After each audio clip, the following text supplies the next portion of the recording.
নমস্কার বন্ধুরা, আজকে এয়ার কোয়ালিটিটা দেখেছেন? পুরো মানে জঘন্য, নিঃশ্বাস নেওয়া যাচ্ছে না। ধোঁয়া চারিদিকে, দেখুন ধোঁয়া। কানাডাতে মনে হয় জঙ্গলে আগুন লেগেছে, সব দাবানল হয়েছে চারিদিকে। এত গরমে তো দাবানল হচ্ছে, আর পুরো মানে নিঃশ্বাস নেওয়া যাচ্ছে না। এখন আমি জাস্ট একটুখানি বেরিয়েছি, হাই অ্যালার্ট এখন, শুধু আপনাদের দেখানোর জন্য বেরিয়েছি। এই যে দেখুন চারদিকে, দেখুন ধোঁয়া ধোঁয়া। কোথায় কানাডা, কোথায় ইউএসএ, মানে চারিদিকে নাকি হাই অ্যালার্ট এখন। বলছে যে বেরোতে না, বলছে লাংসের জন্য খুব ক্ষতিকর। এই দেখেছেন পুরো ধোঁয়া ধোঁয়া, এটা কিন্তু পুরো ধোঁয়া, কুয়াশা নয়, পুরো ধোঁয়া। দেখুন চারিদিকে পুরো ধোঁয়া। সুব্রত হাঁটতে যাবে বলে বেরিয়েছে, মানে ইয়ে করতে পারলো না, দরজা খুলেই পুরো তার মুখে ভক ভক করে গন্ধ, আর পুরো গন্ধ সেই টায়ার যেমন পুড়ে গেলে যেমন গন্ধ বেরোয় না, জাস্ট ওই রকম গন্ধ হচ্ছে। তো সুব্রত বলে না আমি যাব না, মনে হচ্ছে প্রচুর বাইরে এমন গন্ধ করছে কেন, পুরার গন্ধ। তারপর যখন সার্চ করলাম চারিদিকে দাবানল এখন স্টার্ট হয়েছে, ওই গন্ধ। কানাডায় নাকি হয়েছে দাবানল।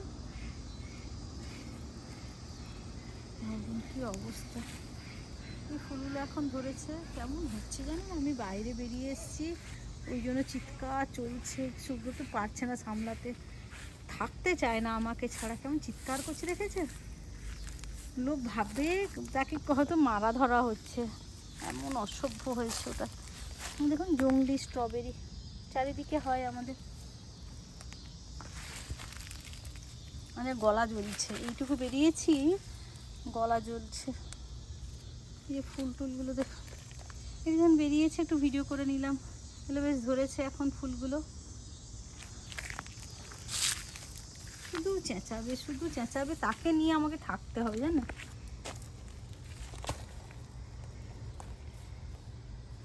সবাই চলে যাক, তার কোনো আপত্তি নেই, আমি যেন না বেরোই। এই কালারের ফুলটা যাও হয়েছে, আমি ভাবলাম যে হবে না হয়তো। এটা দেখুন খুব সুন্দর, এই কালারটা দেখেছেন? খুব সুন্দর কালারটা। আর এটা সেই প্রথম থেকে লাগানো হয়েছিল, মোটামুটি মরেনি গাছটা। প্রত্যেকবারে ভাবি যে মরে যাবে, এমনও অবস্থা হয়ে যায়, তাই হোক মরেনি।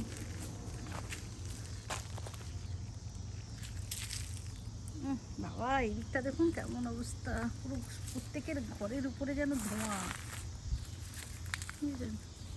প্রত্যেকের ঘরের উপরে যেন ধোঁয়া। মানে আপনাদের ভিডিওতে বুঝতে পারছেন কিনা বাবা, এখানে তো সামনেটা যেন মনে হচ্ছে এই কাছাকাছি যেন কোথায় পড়ছে জানেন।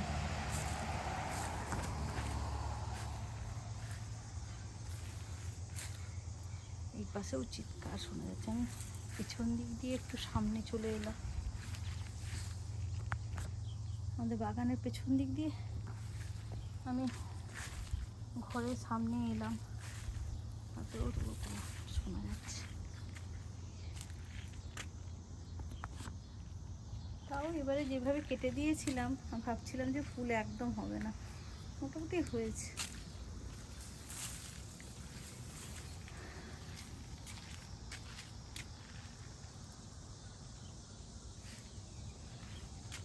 এগুলোকে একটু ছেঁটে দিলে আবার ধরবে গোলাপ ফুলগুলো।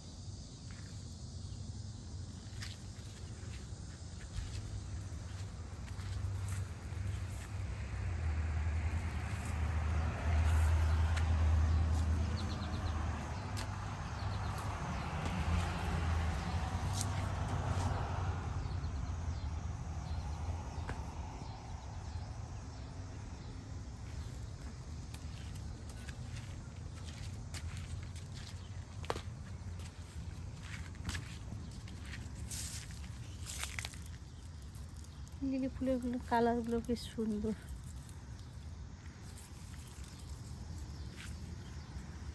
আর এই সস্তা ডেজিগুলো হচ্ছে, এগুলোকে প্রত্যেক বছর ভাবি মেরে দেবো, আর মানে হতে দেব না।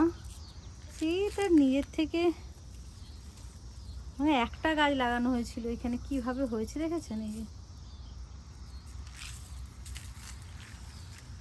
এখানেও একটা সেই বড় ফুলের একটা আছে সেই জায়গাটাতে, এই যে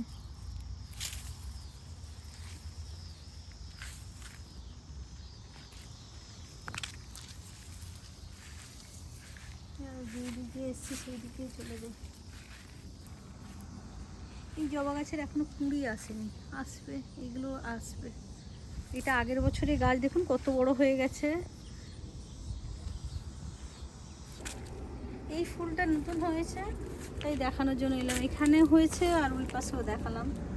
এই যে এই পাশে আর ওই পাশে দুটো তিনটে কালার মিলে হয়েছে। এই যে এখানে যেমন দুটো তিনটে কালার মিলে হয়েছে, এই যে দুটো কালার। এটা পুরো হবে, মানে সবে এটা ফোটা আরম্ভ হয়েছে, এটা পরপর ফুটে ফুটে ফুটে নিচের দিকে যাবে। এটা বেশ দেখতে ভালো লাগে। আর সাদাগুলো সবাই ফুটতে আরম্ভ করেছে, নিচের দিকে পুরো কুঁড়ি। আর এই যে বাবা, আমার না জিভ টিপ পুরো জ্বলে যাচ্ছে। এইটা না টক গাছ, জানেন তো, এখানে না এইটা সেই পাই টাইপের করে। ঢ্যাঁড়স একটা হয়েছে, তুলে নিয়ে যাবো, দাঁড়া, এখনো নরম আছে, খাওয়া যাবে। একটা আছে,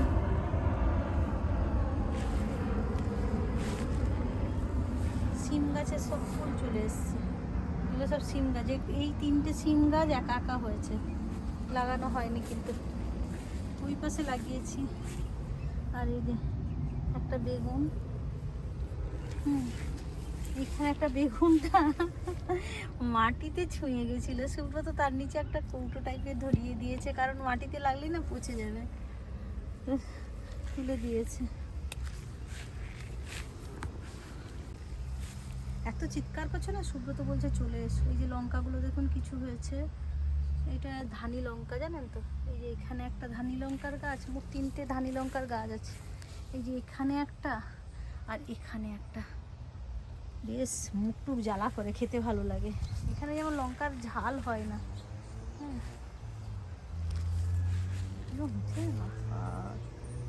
টমেটো প্রচুর ধরেছে, বিনসও প্রচুর হয়েছে, জানেন তো। আর একটা দিন পরে আমি প্রচুর বিনস পাবো।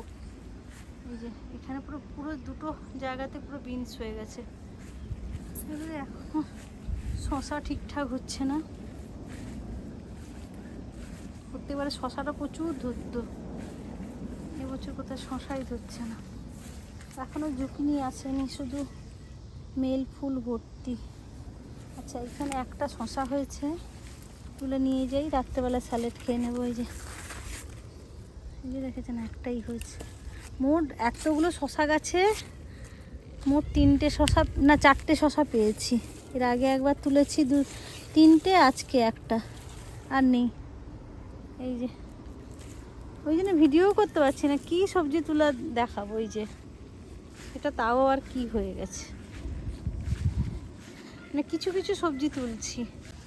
এই যে বিট গাছগুলো দেখুন, বেশ বিট হয়েছে, দুটো বিট খাওয়া হয়ে গেছে, আর বিট শাকও খাচ্ছি বেশ। এইখানেই মাঝে মাঝে গিমা শাক হয়েছে। হ্যাঁ, এই যে গিমা দেখুন দেখতে পেয়ে গেছে আমাকে দরজা থেকে। এই পাশে একটু গিমা, একবার খেতে পারলেই হবে। আমার গিমা শাক সব থেকে পছন্দের শাক।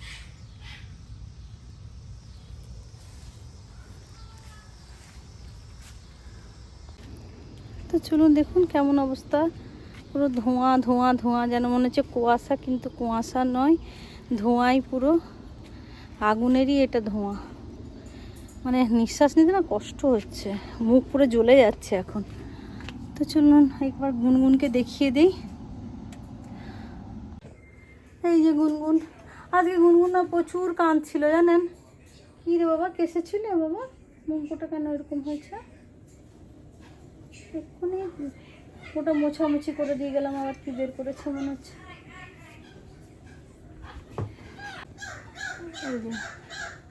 গুনগুন আজকে প্রচুর কেঁদেছে আজকে হঠাৎ। আর ওর না চোখে এখন কাঁদলে না চোখের পাতা না কেমন একটা হয়ে যায়, মানে ভেতরে ঢুকে যায় না কি, সেই চোখের পাতা কিছুতেই টেনে বের করতে পারি না আমি। হ্যাঁ, লাল হয়ে গিয়ে কেমন একটা হয়। দিয়ে আবার সিনচান চালালাম, দিয়ে নিজে থেকে আস্তে আস্তে আস্তে করে খুললো চোখটা, তখন আবার কান্না বন্ধ করলো, সিনচান দেখলো। এই যে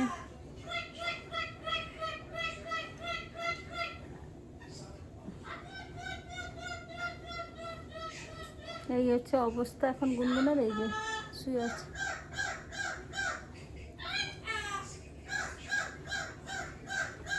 খুব কান্না, মানে আমি রান্নাঘরে রান্না করছি, মানে ধরুন রান্নাঘরের অত আওয়াজের মধ্যে আমি তার আওয়াজ শুনতে পাচ্ছি, কি দম ফেলে ফেলে কাঁদছে। আর এখন তো মানে আগের মতন অত জোরে কাঁদতে পারে না, মাঝে মধ্যে একটা ট্যাঁ করে আওয়াজ হচ্ছে, তারপর দম পড়ে যাচ্ছে, তারপরে কোনো না হাঁ করে আছে, আবার দেখি ট্যাঁ করে আছে। কী হলো, এই ট্যাঁটা করে আওয়াজ হচ্ছে কেন? তখন ভালো করে রান্না টান্না বন্ধ করে ছুটে এলাম, যখন দেখি ও কাঁদছে। আগে এরকম কি টানা হ্যাঁ করে কাঁদতো, এখন এরকম না, একটুখানি আওয়াজ হবে দিয়ে স্টপ, কিন্তু কাঁদছে, কিন্তু হাঁ করে আছে, কোনো আওয়াজ নেই এরকম। দিয়ে আমি এসে আবার সঙ্গে সঙ্গে চোখ টুক দেখি, এগুলো পুরো চোখ টোক মুখ টুক জল পুরো ভর্তি কান্নার আওয়াজে। দিয়ে সব মোছামুছি করলাম, সিনচান লাগালাম, তখন দেখলাম চুপ হলো। দেখলাম যে কি হয়েছে, কোথায় ব্যথা ব্যথা করছে কি না, পেট টেটগুলো দেখলাম যেরকম দেখি, কি আর বলবো, বুঝতে তো পারি না কিছু, আন্দাজে আন্দাজে দেখার চেষ্টা করি। মানে পটি টটিও করেছে, যে গ্যাস পটি না করলে যে পেট ব্যথা হওয়ার কোনো সিন নেই, তো পটি টটি সব করা হয়েছে। তো চলুন আজকের মতন বিদায় জানাচ্ছি, আবার দেখা হবে অন্য কোনো ভিডিওতে। বাই, ভালো থাকবেন, সুস্থ থাকবেন। আমার মানে ক্যামেরাটাও ধোঁয়া হয়ে গেছে, মনে কেমন ধোঁয়া ধোঁয়া লাগছে। বাই।